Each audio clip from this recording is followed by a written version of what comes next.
So this is the Drew Experience episode 4 or 5. I've lost count because 2020 has just been a crazy year. The show that's 80% combat sports and 20% everything else. Today's interview is a special one because it's going to be my first interview that's both in English et en français pour la langue officielle de Québec.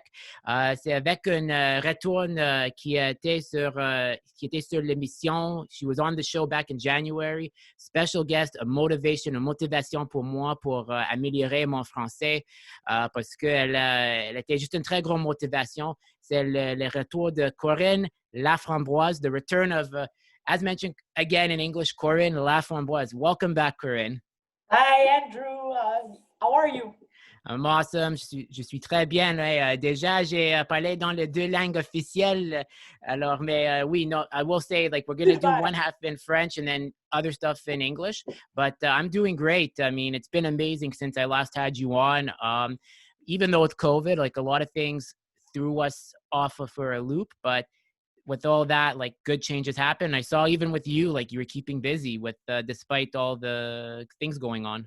For sure. We cannot, like, let everything goes because that happened. We need to readjust, and that's the goal. First of all, I want to tell you a big congratulations. I'm really proud of you that you start to learn French and apply that in your regular day. I'm really proud of you. Really, that I know because my first language is the French, but I heard that it's really complicated to start to that. So really proud of you. And thank you. Yes. You were really a big motivation. It was you and another friend named Vincent who was on my show too. He's in the karate scene, but it was definitely you because I remember like when you said like, yeah, like, I mean, I have a big French accent, but I still speak good English. And then I thought to myself, okay, I have a big English accent, but I still know I can speak good French if I learn. Exactly. Still have my big French accent when I speak English, but I can understand and speak and explain myself kind of okay. The biggest issue for me is like with the language is like telling G from J. So when I have a customer, like when I in my day job, I have in my regular job, I'll be like, okay, quel est le nom de cette personne? C'est G. Okay, J comme Georges or J comme Jacques? No, J comme Jacques.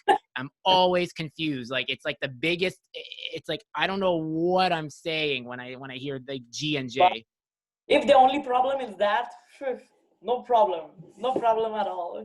Yeah, and speaking fast too, because I think like with the second language, the biggest thing I've learned is always speak slowly. It's gonna come off a bit strange, but if you speak slowly, everyone's gonna tell whether it's English, French, Spanish, Chinese, that this is not your mother tongue. So they're gonna go down to your level to like speak to you.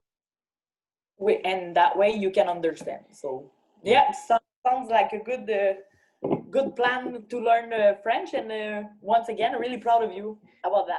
Thank you. It was you, Vince, Mohammed even was pushing me because Mo was trying to get me out of my last job, and he was like, Mo was trying to get me to work where he works, but they wanted more francophone agents that were more like really on point. But then like when I applied to another company where it was French was a requirement, but they weren't as precise about it, but I got in because of that French course I told you I took, and it was the best investment I ever made. And I do it again, like just to get to the higher levels, because the more I know, it's like today, it's like, wow, it's like I could really become like a manager. I could become like a really like high, like a really well-recognized agent for like speaking both languages.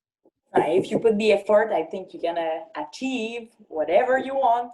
Sounds like cliche, but it's true. It's like true. Luke Rockhold said before he lost to Michael Bisping, if you believe it, you conceive it, you can achieve it, or something along those lines. And so I'm just waiting for Bisping to say, shut the fuck up. Let's see. Yeah.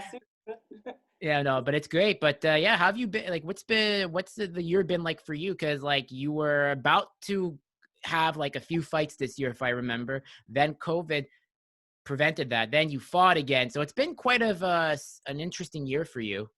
Yeah, but I had the opportunity to fight like during the COVID.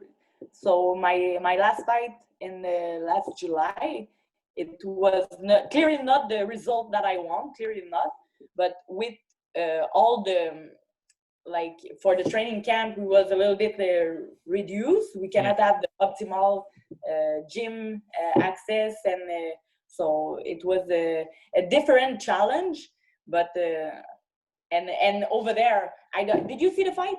I didn't see it. I saw the highlights because it's kind of hard. Because at the time when you were fighting, I was still in training for my new job. So I was like, just the timing didn't work. But I mean, I saw the highlights, and I mean, look, you know, whether you win or lost, like you got to do what so few are doing. Like, I mean, you know, But everyone. you need to watch the full fight. You can I find will. it. I put it on my website, Mm-hmm. corinnelaframboise.com, and you can watch the full fight for free. It was clearly a war. So I tell you, definitely not the result that I want at the end, but it was a war. And all the comments, the commentator said, and the journalists and said it was the fight of the night. So it was it was a woman fight over there, and one of the like fight of the night. So it was, and one of the best fight that the organization gave. So I took it like good, like I took the good in that part, and yeah, I was with. A couple of months later, I'm kind of proud of it, but definitely not the day. My nose was like fucked up right under the right hand. It was not. It was interesting or a different like interesting, but I was kind of happy. I didn't let go on that, and I went until the end, and it gave I think a nice show, particulièrement over there, because like there's still have préjugés or like woman in MMA shouldn't be there. So they try to be more open to this, and I think we did a good job. Manon Fiorot and me, and especially Leah. She just, I think we did a good job for that show. She just signed with the UFC. I saw that this morning. Wow, good for her. Because I know the UFC is trying to get into France now. Because I'm sure you know France is the last European country to finally sanction MMA to say, yeah, you're allowed to do it after all these years. It's like, it's just crazy because France has a lot of good karate practitioners. They have amazing kickboxers. So I think this is really good. Muay Thai especially. Like, I mean, I've seen French, like, I'm not going to lie, France, this is what I've seen. So I'm going to be careful with my words here because I'm sure they have amazing grapplers too. But I think when you look at France, they're more because you think of it, they do ils font le sportif fencing, you know, avec le rapier. What is it? Fencing. It's like with the swords. You think of like the sword. Okay, yeah, yes. So they're known for striking. So I think it's more of a striking nation. So that's why they have such quick like Muay Thai strikers. When I watch the French, they have a very high like speed of striking. Yeah, I can like. I think it will be more popular, but you can just see with Cyril Gann. Me, I'm really impressed with this guy. Do you know? I saw him at TKO before anybody knew him. So shout out to my friend Kevin Pelletier, Kevin Pug on IG, who knows MMA inside out. And Mo, we went to a TKO event. This is when I first met Mo and was training with him. And they were both saying, this guy is going to be a star. Just wait. He is awesome to watch. Like he's 6 foot something and like 250 pounds and of muscle, and he dance like he move like he's 125 pounds. So it's really impressed to see. And he's trained in France, and he come from France. So and he just reached the UFC really fast because maybe that's the fence that they put, like France didn't allow MMA, so it was a bit more tough to reach the worldwide, or like it was more tough to succeed in those things, but he made it. And look at Manon Fiorot now. Like she's one of a kind. I think she will be really. I will be there to watch her. She will be really impressive, like UFC, and she's from France too. So I mean, there's there's probably more of a fighter who will show up. Is she a bantamweight or flyweight like you? Flyweight, 125. Flyweight needs so much life right now because Valentina is just so dominant. So maybe Manon could be one of those prospects who comes in and gives her a run. Because right now you look at the flyweight division in women, and it's not to take anything away from Valentina. Like, I mean, I nicknamed Valentina female GSP because she has that traditional martial arts background. She's got very good grappling and she's always improving. And she's just so ahead of the curve. And the girls she's fought, Caitlin Chikugian, Jennifer Maya, who gave her a test, Jessica I mean, I'm not taking anything away from them, but I mean, the only one that really gave her problems was Jennifer Maya. The rest are kind of like, they're just there. It'll be easy. I was not like, I'm not in that situation, but it looks so easy. She have an amazing background, stand-up background. So she's impressive to watch. To perform. So. She's my favorite to watch, female fighter wise. She's one of my favorites to watch in the UFC. I mean, I'd say also Amanda Nunes, but I just find Valentina has more as she's dominated as a champion. She's become more likable. You hear her in interviews, she's more likable. She speaks multiple languages, English, Russian, Spanish. I mean, she'll probably pick up French for all we know. And then everyone in France and Quebec will be like, that's our fighter. And then I really like Nunes though. Nunes, she's twice champ, 135, 145, and she is really impressive to watch during a fight. I like. I had the chance to train with her at the ATT when I went there with Valérie, Les Tourneaux, and like even to roll with the. Like in BGG, she's able to control herself. She is athlete, but like fighter, but also athlete. She's really impressive to watch perform. And it looked like she hit like a truck. Yeah, no, she's really good. I mean, and you know what I like about her too? Like the fact that she's the first LGBT like champion. And this is something that the UFC should really get behind because like those like who are like the LGBT community has a champion they can get behind. And this is something that I don't know whether it's because she doesn't speak much English or it's because she's very quiet, but they should really like take advantage of the fact that, you know, hey, we have a champion, and this shows that this sport is global for everyone, regardless of your background, your orientation, your class. Like, I think Nunes could be that global star. They just have to market her really better. Like, I don't know why, but they should do a much better job. I think like the goal is to be a great fighter, a great athlete. So if you are like woman or men or black or white or Chinese or LGBT, or the goal is to be the best fighter, the best athlete to perform. So I'm not sure about that. If you just need to push more because she's LGBT or so on that way, I'm not sure, because I don't want to like if I compare myself women against men, not. Do you know what I mean? Like for fighting, the goal is to be like you are an athlete. So if you need to perform and to show up, you don't have favoritism, like because or like favoritism.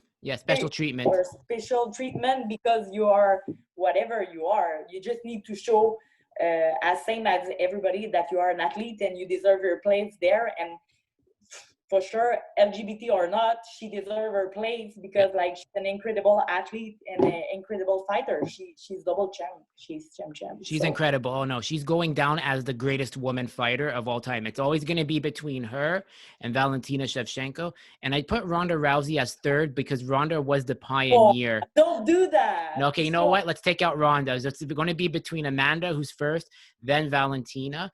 And you know what? I'm going to do this. Is going to, maybe you'll agree with me with this one here. The third one I would have to say is Miesha Tate or maybe Chris Cyborg. But I think more Miesha Tate because over time, Miesha's become very likable with how she talks. She's very articulate. She's very smart. She knows fighting inside out. And what she's done with ONE FC is just it's an amazing job. But don't forget that Ronda Rousey opened the door for all the women in the UFC. She was the first to be signed in the UFC, and she gave an incredible show. And I think most of her fight ended in 13 seconds. Yeah, in the first round, there's not a lot of fight to finish after the first round, and she opened the door for women in MMA. I put Rousey at number one just for that that situation. But I know what you mean. Like as a fighter, Chris Cyborg, she destroyed everything, or kind of, and until she met Nunes. Sorry? Until she met Amanda Nunes. Yeah. Yes. I always remember that. But Ronda Rousey, I definitely agree. She's definitely super important for mixed martial arts history. Yeah. How she came in was important, but how she left was not the best. And that's what's going to probably hurt her because the way she left, not talking to anybody, becoming very anti-media, that's, and when you think of a champion is someone who achieves it, but leaves on a high note. And that's why I think when you think of someone like Amanda Nunes and Valentina Shevchenko and Miesha Tate, they have longevity because even though as some, they'll leave eventually, but I just think that Valentina and Amanda are going to have such an impact even after they leave the sport that's why they're going to be considered the better of the champions, and Miesha Tate too now. That's why I respect Ronda. But she's not in my top 3 for a reason. Got you. For me, and so other thing I want to talk about is, since you were fighting, you fought this year, and you're not only a fighter, but you also have your other gigs that you do to make sure to keep everything to keep active. What's that been like with COVID? You mean I'm not sure to get the question really well. You mean the training part? Yeah, not only with the training, but also with work-wise, because I know also other than a pro fighter, you also have you're also in dentistry, if I remember. You're a dentist? Yeah, dental hygienist. I work a little bit to maintain my license active. Mm-hmm. So I'm gonna work in January just to keep it active, and I have the time now because the next fight it's not it's not close. We were supposed to watch for January, but finally they don't put women's fight in January. Mm-hmm. And I think they're going to do the promotion of Khabib, who just start Eagle Fighting Management. Yes. And I'm not sure that there's women fight in this. So I have I have time to work on the dental hygienist part. But I still continue to train during the COVID time. But yeah, you need, I repeat myself, but you need to be more original with your training. You cannot, I don't have access to my partner as my BGG partner, my boxing partner. So it's more complicated, sure, but it's, we can do it. We can do it to continue to train and be how can I say, as effective or the best effective that I can. Yeah. I don't want to stop to train, and you need to stay sharp, and so it's more challenging, but it's we can do it. It's doable. That's really good. Yeah, that's really good to hear. And I mean, you also had your gym with XPN. That's where you train, right? And Brazilian top team. No, I train at the Brazilian, like we talk about the XPN, but we when we was allowed to train, it's a Brazilian top team downtown. So Mhm. in the downtown Sainte Catherine University. So I don't train at XPN now. We change a bit some kind of like with Grant. We I put the GG the so I speak too much. I put the kickboxing in my training as a new tools. Like I need to work on the kick part and not just only box. But I'm still doing good with the boxing part too. But I don't train with Howard Grant and Otis Grant anymore. We just switch for a new gym, new partner. So to try new things, but we're still in a good term with the Howard and Otis. So now And they're yeah, amazing. They're amazing people. They were, yeah, especially they are what I, amazing. one of them, I believe, is like, I'll say it in French. Il est un enseignement pour les enfants qui a les besoins spéciaux, like special education kids. I think so, if I'm not mistaken. One of the brothers, he's a teacher for that kind of. Otis, I know that he have a. I know that Otis is involved with the fondation. Mhm. So like fund. Is it for kids or is he teaching for kids? I know he's involved like in those kind of things. Yeah, Mhm. more and Howard take part sometimes, but Otis for sure. I know he's doing it. Yeah. Yeah. Takes a lot of work to do that, and it's like, if you work with kids from that area, like those like who have challenges, it says the kind of person you are with a big heart, and that's what I really like. Yeah. I want to give a shout out, like Ariel Helwani gives his mensch of the week. Okay, so I'm gonna give my Drew experience shout out for the week is Otis Grant for working with special needs children. It takes a lot of courage to do that, and a lot, not courage, but a lot of kindness and patience. Yeah, it's a not a hell of a job, but yeah, you need to. You're right. You need to have a lot of patience and a lot of. But it's extremely motivating to work with kids because they are kind of naive, and I want to say that Yeah. on the good term. Like they really believe in that they can do. They are not fearless. They are not. So it's extremely motivating to work with children. They appreciate and they no it's I like that. Me on my side, I really like it. Like you show them some things. Really they really want to do it more than sometimes adults who are like limited by my mental thought or like some thought Yeah. and for kids and like to teach martial arts for kids can you can see the impact that have the the martial arts on the self-confidence on the like I take 1 minute to talk about that, but the COVID stopped a certain a lot of things, but I mean like stop on that part. I think it's a loss for a couple of kids who benefit of the that kind of training for the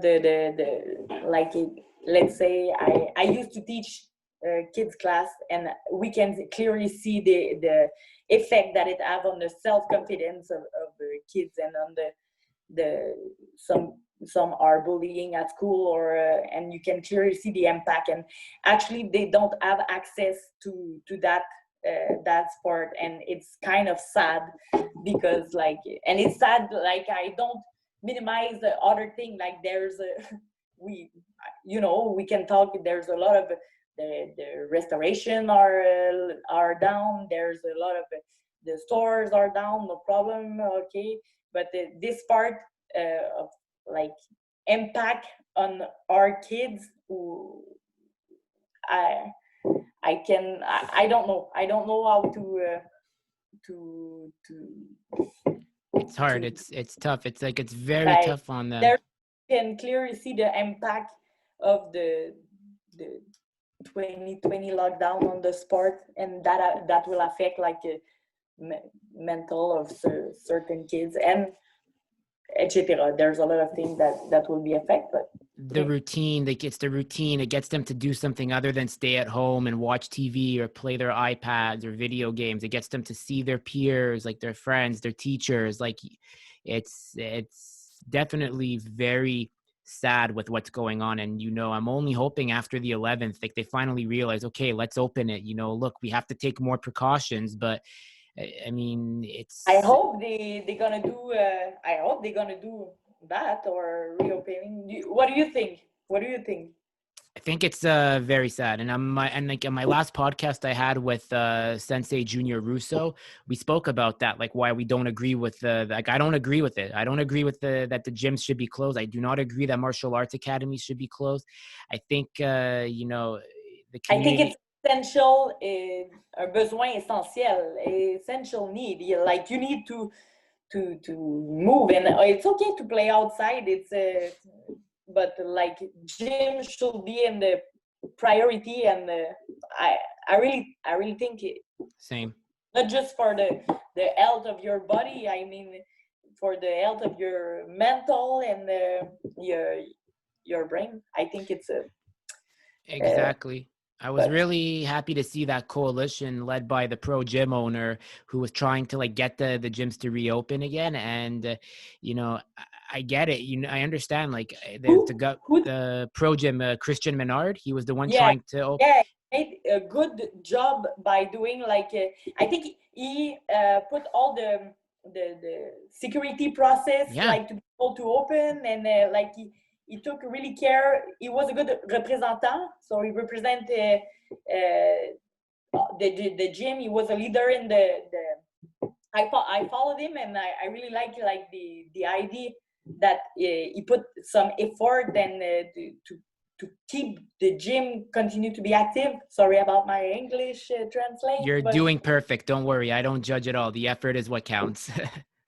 But Christian Menard make I followed what he did to keep his gym open, and like, which is make totally sense. Like he put the all the security how you can do for, you cannot have better than that to do. He did everything. I mean, like, and so even his trainers, like the trainers that work there, like that he lets train there, like even them, they become such big voices to really voice to the government. We have done everything you asked. Like we've done everything, like, and they say like, we have clients. Like, I mean, one of my jobs, like you talk about mental health, like I'll say it in French. Like I spoke with, like j'ai parlé avec une policière, une cliente qui était une policière je pense que c'était en Sept-Îles en Québec.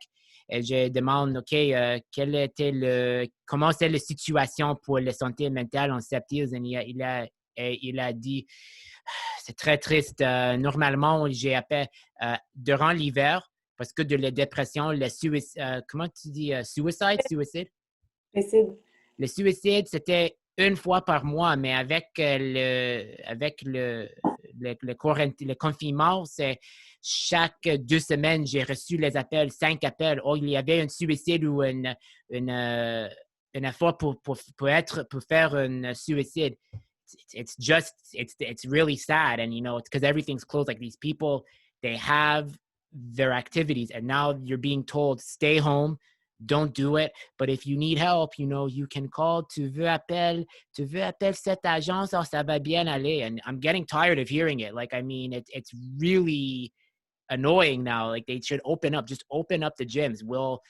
They'll do everything. But I really am like, I want to give with this show a voice to the martial artists like yourself and the gym owners and even restaurateurs owners. Like, but like for me, it's you said for the martial artist, or for athlete. Okay, that's one, like what, 1% of the population or less. It's for Mr. and Miss everyone who needs to train themselves for like let's say somebody is is mad one day and he doesn't know how to get out all those anger, and usually he go at the gym and it went down and he's able to control himself. No, now he doesn't have access to that. So, That's what I meant. Yeah, in general too. It's we super thought, important. It's super important I say this, like, because like you brought up a very good point there. It's not just for martial artists and gym owners, but people in general that need training. That's what I want to make sure people to know. like exteriorize is this energy, or a bad energy, or a good energy, but and as same as for the kids who build their mentality, like who have a appartenance. I like they are happy to be in the group, or Yeah. they feel good to be in the group. Like I'm thinking about the hockey team, you are part of the team, and that's the values that they transfer. It's not just for the sport, it's not just because they need to do skate, or it's because they are like in the group, and it's good for the I don't know how to say It's it good for it's good for their mentality, their mental health. yeah, but on the like on the long term, or the impact is bigger than um, just like skate really good, or it. So that I feel like on that point there's a miss by our government to stop people practicing do sport, or practicing or going at the gym, or like limited the contact. But I yeah, my opinion. I can talk a lot more, better in French, but I have a lot to say, and it happened like yeah, I have a lot to say about that subject, which is not clearly going good when I speak in English, but that's you can clearly have a. I'm not I'm not happy about closing the gym, not just for me, but for all the people around. Same. I feel the same way too. Cause I mean, like I had to cancel my gym membership because Econo Fitness closed. And like I don't want to keeping it where it's like I'm paying this monthly and then they close down. So I just said, okay, well, I'll just cancel it. And luckily where I live, luckily where I live, like I have some dumbbells in my house which I can use, and I can go for walks. I have a skipping rope, but as it gets colder, it will get harder. So I only hope after the 11th, the government comes out and says, you know what, we made a mistake.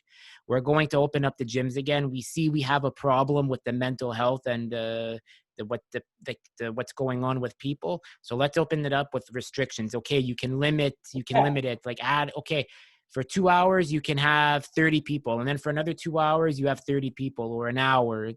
We can come up with ideas. And with restriction, and as you talk about the Christian Menard from Pro Gym, like who took it really seriously, and like debate all the rules that the government said, oh, you cannot do that because of this. Okay, I'm gonna adjust, and like he understood the point of view of the government, and try to fill the blank, or try to adjust of all the criteria that they ask, and still they decide to stop.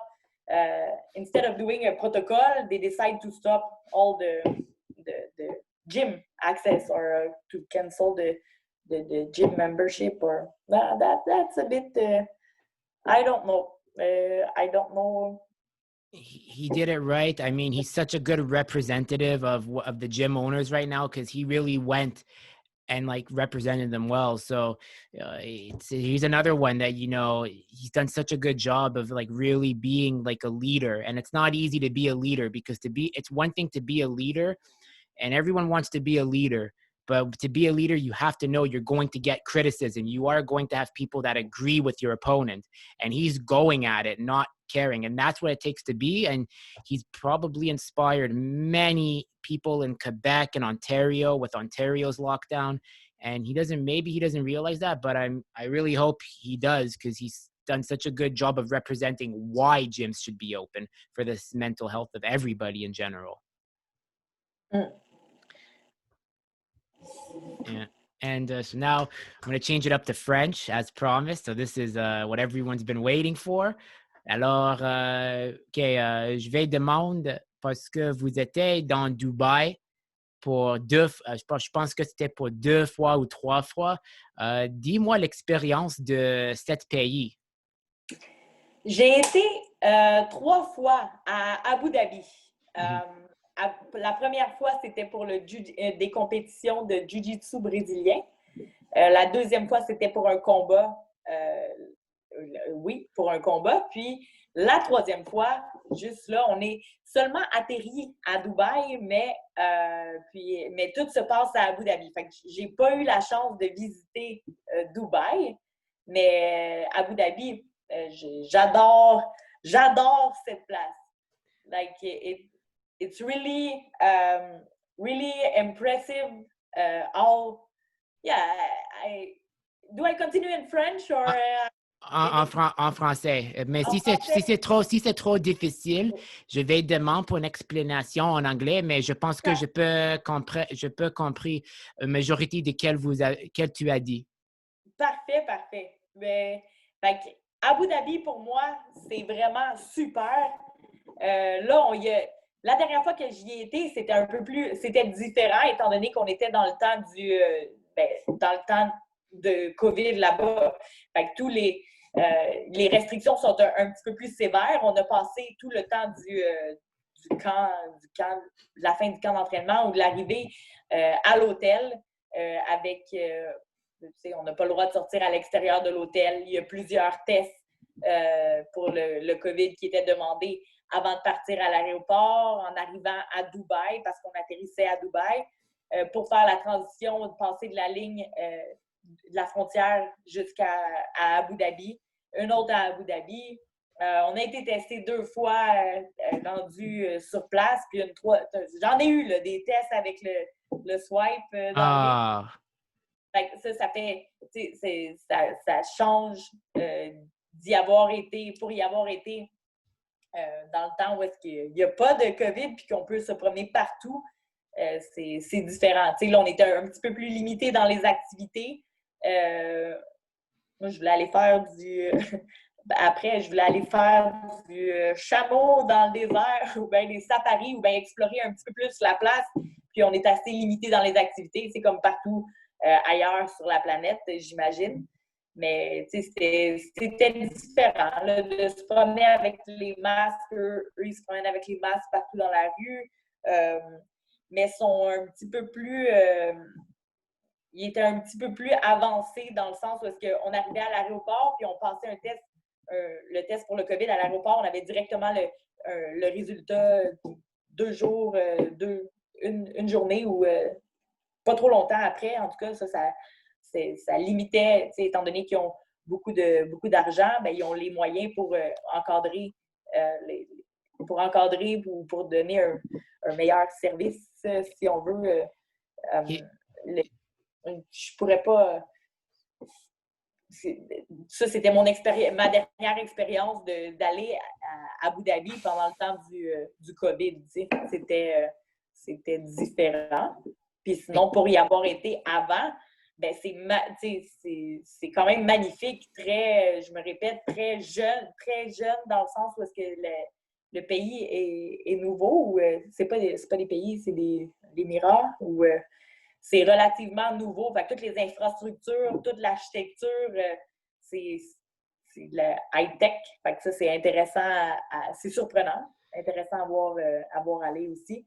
Puis, sinon, on a visité la mosquée, la mosquée de Abu Dhabi du Sheikh Zayed, qui est assez impressionnante à voir aussi. Fait que ça, non, mon expérience, on mange bien, ça va bien. On était bien reçus en tant que combattants pour l'organisation UAE Warriors de toutes les fois. Moi, j'ai que du positif à dire de la place de Abu Dhabi. Puis oui, la prochaine fois, j'aimerais bien aller visiter Dubaï ou aller me promener un petit peu plus à Dubaï. Là, on était restreints dans les déplacements, et le fait que j'ai eu mon opération après le combat, fait que ça me limitait un petit peu plus pour les activités post. qu'on va. Comment était parce que tu as dit, manges très bien, la nourriture, parce que ici, nous avons Boustan, Amir, mais la nourriture, là-bas, ça doit être le meilleur parce que c'est dans le pays d'origine de ces repas, cette cuisine. Alors, j'imagine les sandwichs comme shish taouk ou le falafel, c'était le meilleur dans le monde. Non, il n'y a pas. C'est plus multiculturel, fait que tu retrouves de tout. Si tu veux manger aux hôtels où est-ce que j'étais, puis au restaurant aussi, mais si tu veux manger plus américain, tu vas avoir ce qu'on retrouve au Canada ou aux États-Unis, il n'y a pas de problème. Si tu files pour manger plus asiatique, pas de problème non plus. Indien, fait qu'on a plus, il y a plus de variété, c'est multiculturel. Je crois pas que ils ont leur, puis peut-être que je me trompe aussi là-dedans, mais je crois pas qu'ils ont leur plat spécifique à eux, à Abu Dhabi, à Abu Dhabi ou à Dubaï. Fait que non, je te dirais pas qu'il y avait il y avait pas de Boustan ou de Amir partout. Non, c'est pas Bustan ou Amir, mais peut-être il y avait les repas comme ces restaurants. Mais tu as dit il y avait l'asiatique. Est-ce qu'il y avait le poulet General Tao et les dumplings de peanut butter comme ici les États-Unis ou non, c'était plus traditionnel? Everything was mixed. There's not really something traditional. Like you can have I think it's because it's multicultural.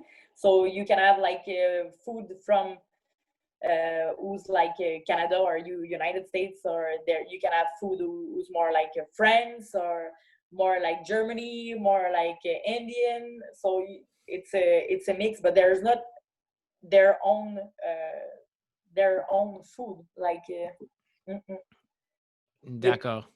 Non, c'est très intéressant parce que j'imagine un pays comme ça, il y a le repas traditionnel de le pays Abu Dhabi ou les pays partout la région, mais il y avait, OK, parce que peut-être c'est le plus moderne et ils aimeront une réputation pour un endroit, pour être un endroit moderne et flexible avec les touristes ou les visiteurs, peut-être?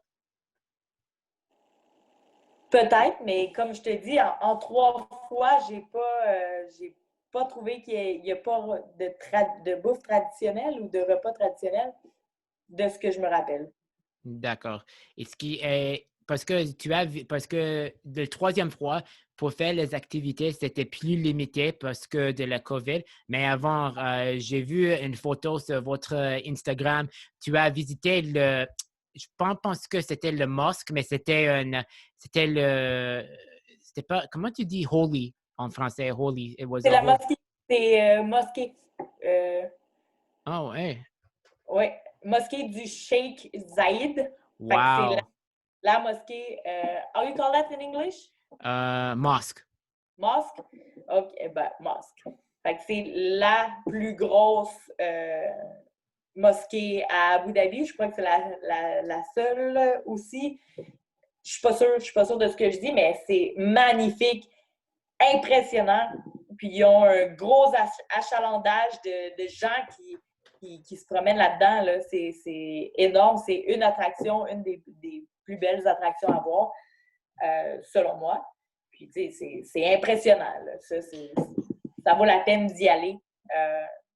Oui, ça vaut la peine. L'architecture, c'était très, très belle parce que j'ai une BA en l'histoire, et j'adore les endroits où il y a les architectures comme ça, ou les endroits comme le Moscou en Russie parce que l'architecture sont anciennes, c'est très traditionnel. C'est pourquoi j'adore quand les personnes comme toi ou en général prendre les photos en ces endroits particuliers, je vais instamment aimer ça parce que tu es dans un quartier de l'histoire actuellement. C'est représentatif. Ça Oui. parle, c'est très. C'est impressionnant, faute de me répéter, c'est très impressionnant, puis c'est représentatif de la place, puis leur architecture qui est avancée. Tu sais, je me rappelle là, qu'il y a un building sur le bord de la route, il y a un building où est-ce que les fenêtres se ferment selon le soleil. Quand le soleil plombe sur le building, les fenêtres se ferment. Fait que là, il change tout le temps. Les fenêtres bougent à longueur de journée selon où est-ce que le soleil se déplace. Fait que ça, c'est de la technologie, je trouvais intéressante à voir aller aussi. Il y a certains ponts où est-ce que l'éclairage ou le jeu de lumière, c'est vraiment, vraiment bien. Des hôtels où est-ce que... Non, c'est quand même l'excès ou... Je ne sais pas si c'est l'excès, mais c'est différent. Différent. Non, oui, c'est très différent parce que normalement, quand tu voyageais, les endroits communs, c'est Floride ou peut-être New York ou peut-être Mexique. Ah, je voyage à Cancun, Mexique avec mes amis, mais Abu Dhabi ou les endroits comme Abu Dhabi. T'es dépaysé, clairement. T'es dépaysé. Oui. Tu sais, le matin, il y a la prière qu'on entend dans les speakers dans la ville au complet. Fait que ça, je me rappelle que c'est hors de notre culture à nous au Canada. On n'est pas habitué à entendre ça. Ça sonne dans les speakers de la ville au complet. Puis c'est intéressant. À trois ou je ne suis pas experte, mais il me semble que 3 ou 4 fois dans la journée, il me semble, 2 peut-être. Mais je sais que ça sonne régulièrement. Puis ça te rappelle que tu es à l'extérieur. Tu es à l'extérieur du pays. Tu es dépaysé. Je trouve ça. Oui, c'est un pays très unique. Le vol pour aller, c'est combien de temps? C'est 13 heures ou 12 heures parce que je voyage à l'Israël. Et l'Israël, c'est un vol. Il y a deux vols parce qu'il n'y a pas un vol directement de Montréal chez l'Israël. Normalement, tu vas prendre un vol pour Toronto et après ça, un deuxième vol pour l'Israël. Mais moi, j'utilise le vol suisse, le vol de Suisse. Après, je vais décoller. Land, c'est décoller, right? Décoller? Atterrir. Atterrir, OK. Décoller ou atterrir.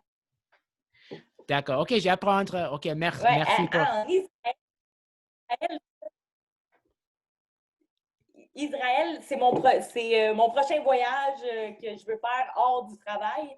Fait que Israël, je me suis dit que j'allais passer 3 semaines là-bas d'ici 1 an. Fait que ça, à suivre, j'aimerais bien y aller. Mais sinon, Abu Dhabi, Dubaï, c'est un 13-14 heures environ pour se rendre là-bas. Puis ouais, avec des compagnies Etihad Airways, une compagnie des Émirats arabes. Super bien traité, super... rien à mentionner de plus que ça. Et prendre beaucoup soin de les personnes sur la voile. Etihad, c'était l'entreprise le UFC utilise pour Fight Island. Je pensais que l'UFC avait leur compagnie privée pour se rendre sur Yas Island. Ah oui? C'est une entreprise de la vol privé? Je ne sais pas. D'accord, OK, parce que je pense que j'ai entendu, c'était Etihad, si j'ai prononcé ça bon, mais... Ah, je pourrais pas dire. Je ne suis pas un expert, mais je dois mentionner le Abu Dhabi, Yas Island et Dubaï. Je pense que c'est le nouveau Las Vegas, parce que de les règles avec COVID maintenant. Je pense que les entreprises ou les promotions de le sport de combat a fait une très bonne décision pour utiliser les pays arabiques. Ils veulent être la plaque tournante pour ce qui est des arts martiaux. De par le fait que UFC a acheté Yas Island ou pratique sur Yas Island, UAE Warriors, l'organisation pour laquelle je me bats, qui est super, qui est très populaire, ils veulent être la plaque tournante des arts martiaux au niveau mondial aussi. Les sheiks de la place qui est vraiment, vraiment pour la promotion des arts martiaux mixtes, que ce soit le jiu-jitsu, il y a le muay thai, les arts martiaux mixtes en tant que tels. Fait qu'ils veulent être la plaque tournante mondial, puis je crois que ça le fait, ça va le faire assez bien de ce sens-là. Parce que présentement, en temps de, justement, avec cette situation, bon, ben, on peut quand même pratiquer ces sports-là à Abu Dhabi, en tout cas. Abu Dhabi, il y a Silent qui est à Abu Dhabi, puis UAE Warriors qui performe à quelques 15 minutes environ de cette île-là aussi. Fait que je pense qu'ils sont bien partis pour être la plaque tournante au niveau des arts martiaux mixtes. Oui, non, je suis d'accord complet. Et ça, c'était mon parti en français avec Corinne. Alors, j'espère, je sais j'ai un accent, mais la bonne nouvelle, je pense que le truc, c'est je vais juste parler très lentement comme je vais faire aujourd'hui. Et oui, alors j'espère, durant l'entrevue, pour les personnes qui vont écouter ou regardent sur YouTube, tu étais impressé avec mon affaire parce que j'aimerais être dans le futur. Je pense que la prochaine émission, ça va être en français seulement, mais c'est très courte pour commencer avec. Et après plusieurs temps, ça va être plus long graduellement. Mais maintenant, les amis, les On invités. s'ajuste. Oui. On s'ajuste, that means, so what does that mean? It means I did a good job or? I mean, like, for the next one, if you want to be, you did a great job first for today. That's perfect. And for it will be like just better and better for the next one. So if the next one, you want to give it everything in French, on s'ajuste mean like, we will make it happen. Of course, with you anytime. Like, I mean, you were such a big, important guest. And I mean, all the guests I have are super important because I don't have the show without the guest. It's easy to think you're an expert in the sport without having guests. And the one thing I think I really learned from someone, it was from a journalist in MMA. Not a big, he's a big one, but not Ariel Helwani or Brett Okamoto. His name is James Lynch. And James Lynch gave the best advice. He's like, always interview the smaller promotion fighters because eventually they're going to go into the big promotions and they're going to remember you for giving them the platform, the time of day, and that's going to help you only in the long run. A lot of people want the big stars. They want the Georges, they want the Connors, the Khabibs. It doesn't happen right away. It takes a long time. Smart. I like building slowly because then eventually I could say I did that. And yeah, so I want to change it up now because, you've had the chance before the recording. Not many people know this. Well, if you do mixed martial arts, you probably know Corinne trains at Brazilian top team, and she's had the chance to be in seminars with Master Murilo Bustamante from Brazil. And not many people know this, but Murilo Bustamante was a UFC champion while being a jiu-jitsu champion. And he's one of Pride FC, you know it. Yeah, Murilo is such an inspiration, and every time he's coming in Montreal, he pass by BTT because him and Fabio Landa are friends for sure, and he gave seminar, and I assist at all the seminar that he give. He's really inspiring with small little details who can make the huge difference. So as a person, he's a nice guy too, and really inspiring. Like, yeah, I have the opportunity to have it in my having him coach me for the world BGG competition, a couple of BGG competition. That Fabio was not there at this time, and he was there, and he's relaxed all the time, and he put everybody in confidence. That's cool, and he just it's a real inspiration, and he just got his coral belt, so it's after the black belt, coral belt in Brazilian Jiu-Jitsu. It's like getting a doctor. That's like getting a doctor's degree, actually. Not many people know that, but coral belt is like, it's like becoming a doctor. Like you are a doctor. a doctor, surgeon, specialized, Yes. like, yeah, it's something. It's something. I don't even know if I will achieve that one day because, like, it. I don't know. He probably started doing jiu-jitsu a long time ago. That's why he's able to have a corral belt, or I don't know how long he did the jiu-jitsu. Like, yeah, it's such an achievement. Like, It really is. No, he's really like, and not many people know this. He was a champion. So he won the second at the time, a middleweight champion. So when he was fighting in the UFC, the middleweight division was the 205 division, and he fought Chuck Liddell. So, and you know what? He's one of the only people to ever bring Chuck Liddell to a decision win, because Chuck Liddell was scared of, I'm not saying he's scared, but to get into a grappling match with Murillo is the last thing you ever want to do. So Chuck was if you watch the fight, he was very careful. He did not want to get in Murillo's game. So that's why Chuck didn't have like a typical Chuck Liddell performance. So that says a lot about Murillo. Like, it just shows how how dangerous he is. I didn't watch that fight, but I will clearly, and you know more than me on that subject. But for me, on the Brazilian Jiu-Jitsu part, Murillo is an inspiration, and as a person too, like a real inspiration. I've heard nothing but good things about him, and I've even watched certain interviews with him or clips. Very soft spoken. He talks he's very like polite, and those are the when people are coming up in martial arts, it's easy to be influenced to act like a Conor McGregor or a Colby Covington, or like thinking to be a trash talker, but that only lasts for so long. And it's not in the nature of everybody to be a No. trash talker, and it doesn't mean like that you're not good or whatever. Like George St. Pierre, he's not a trash talker, and he's still one of the best fighter that you can have. Murillo is not a trash talker, or I don't know if he was, but it's in the personality of somebody to be like that.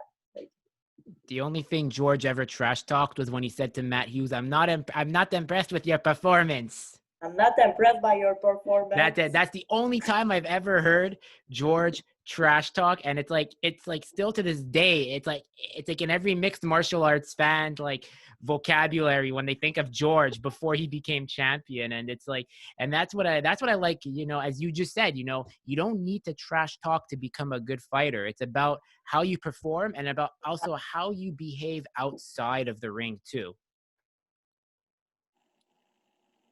if you agree with that. Yeah, I totally agree with that. So what's up? So now with like now to ask you, since now you're working, you're just kind of working to like keep your dental. I know you said dental hygienist, but I just think of a dentist all in all. So I just think when you say you're in dentistry, I think of you as just being a dentist, so an actual doctor. So I know you're a hygienist, but I think of you as a doctor because you said dentistry, and that's what comes to mind always. Oh, So yeah, and it's a compliment. So yeah, that's a good thing, because something, it's easy to forget what people do, but and then you would kind of assume something, but in a good way. It's like, okay, yeah, Corinne's in dentistry. Okay, so she's a dentist. So that's what comes to mind. So you're gonna have to correct me a lot of times to make sure I remember it's a hygienist. But for now, it's I'll just say, yeah, she's a doctor. So if you ever need to get you ever need to get checked out, go see Dr. Laframboise. it's not the same. And no, I will not take the credit. I'm not a doctor. I'm a dental hygienist. Really proud of it, but It's a great job. No, honestly, like it's a great, it's a tough job too, because like you have to really understand people's like dentures, the teeth. So you're doing that. And what do you hope is the expectation for 2021? Like with UAE or whatever happens with Khabib's promotion coming in. What's your expectation of what's going to happen for 2021? 2021, I will continue to be ready to go, ready, sharp to fight. And like I plan to fight probably at we don't know if it's the beginning of March, but the middle, but March. There's something gonna happen in March. I have a couple of opportunity, and nothing set for the moment. I don't want to commit to talk too much about that neither, but for the moment, 2021 will be in March. That's gonna start for the fighting part. Until there, I will try. I need to do a little bit of dental hygiene to keep my license active, and I like the clients is different than the people in the gym, so for sure it will be different. But that's my planning on the fighting part. It's gonna start in March 2021. You can be sure that you will be in the first one to know it when I will have a date set it up. I really appreciate that, and the fact that like as mentioned, like how like we've become friendly and over the year, and that's what I love about doing this show. It's like the friendships you form with people like such as you, and like we don't have to talk every day, but it's like there's always that like respect there, and that's what I love about doing this. And like I really want you to know, like you really were like an inspiration for me to become better in French, because I used to think I had a French. This is my story with French. Not many people know this. So, I was when I was younger, I was diagnosed with. J'étais diagnosé avec diagnose, c'est diagnose, right? Diagnose. Diagnostiqué. OK, j'étais diagnostiqué par j'ai mon défi avec apprendre. Like I have my learning challenges, but it's not like too big. And I had a teacher that said to my parents, because my dad and my mom wanted to put me in French immersion. Like they really wanted to put me in French immersion, but I had a teacher that said, I don't think he'll ever be able to learn languages. He's going to have a very hard time learning French. I don't think he's going to be able to even get past Sec 4 because of like whatever challenges he has. So unfortunately, like my parents at the time kind of believed it because they saw I was struggling with school. So at the time, like when French came to French, I used to think I never paid attention in class. Like I was the worst in French in elementary school, because in elementary and English schools, they just teach you bonjour, je suis over and over again. It's not the best back in the time. So I got to high school and I had a teacher that said, listen, she's like, I'm a French teacher. She's like, you can learn French, but we're going to start you with giving you some words and phrases to use every day. Build up the repetition. Tu dois répéter le même mot après l'école chaque jour. Utilise mots simples et après, tu vas apprendre un peu plus chaque jour. So I did that. And then I started watching RDS at the time because I used to love hockey. So that's how I learned some French. Then after high school, I had a really bad French teacher because I had two French teachers. One was terrible. She just, one of the worst ones you could ever imagine that made you just not want to learn it. Then I got to CEGEP. I had a good teacher there. But after that, I thought, okay, I don't need French. But then when I finished university, I was like, okay, like I'm really handicapped here because if I'm going to succeed in Quebec, I need to have French. And then after meeting you, it was like, wow, it's like, it's never too late to learn. So that's why I went to, I went to a private language school, like in shout out to Berlitz. They deserve the credit here for the one-on-one, because during the pandemic, I registered and the first wave, and it was the best decision I made. So I really like went hard at it. And then with that, I was able. Big achievement for you. Good job, and really proud of you. Good job. Keep going on that, and maybe like for the next podcast, we're gonna do it all in French. That's a goal. That's a goal I have, because I do have two other guests that like that want to come on. Like they said, oh, okay, I heard your podcast. I understand English, but I'm more comfortable in French if that's okay with you. And I said, yeah, I said, so we'll do that. And so I'm very flexible. And as mentioned, like, so if anyone here, okay, s'il y a les amis de Corinne ou les partenaires en entraîneur qui aimeraient parler avec moi en français pour pratiquer chaque jour juste à les conversations générales ou avec les arts martiaux ou hockey, je suis très, je vais, how do you say, I will welcome that? Je vais dire bienvenue pour ça. Je vais vous accueillir. Je vais vous accueillir? Accueillir. Accueillir. Okay, it'll come the pronunciation pour améliorer mon français, parce que moi, normalement, après, j'ai commencé le chemin pour être bilingue. Je me immerse en la culture québécoise, Je pense que comme un Québécois elle regarde les émissions en français. Je lire les articles dans les journaux en français. Alors, j'aimerais être bilingue parce que j'ai reconnu les opportunités et comment le sport qui va ouvert pour moi. C'est une langue très riche. C'est juste avec moi, si je pratique mon français, j'espère tu es patiente parce que parfois, ça va prendre un peu long temps pour améliorer ou apprendre la grammaire, mais I like French, and I'm starting to realize that it's a really fun language to use. I can't wait to hear you in your next podcast too about all what you learn, and I can't wait to see those podcasts. Same here. So, Corinne, where can everybody follow you on social media? Like, if they want to like connect, like just to like get like advice for training or dental hygiene in general, like what are your platforms? My website, like corinnelaframboise.com. Yeah, there's a lot of videos on my fight of the TV show that I went in, the interview, there's pictures, there's video of training that we can do together, like boxing training and jiu-jitsu training. So I invite you to have a look at this, and on Instagram, Corinne Laframboise, or Facebook, Corinne Laframboise. So you can follow me on that social media place too. So Perfect. yeah. So, guys, make sure to give her a follow. She's one of Quebec's professionals who's going to be a champion very soon. We need a champion since George left the throne. And make sure she's definitely one of Canada's brightest stars. And she will be champ one day. No problem. Thank you very much. It was a pleasure. No problem. It was a pleasure hosting you. We'll do this again. You have anytime you want to come on, you tell me. We'll find a day and time like today. Perfect. It was a real pleasure. Take good care of you, and we talk soon.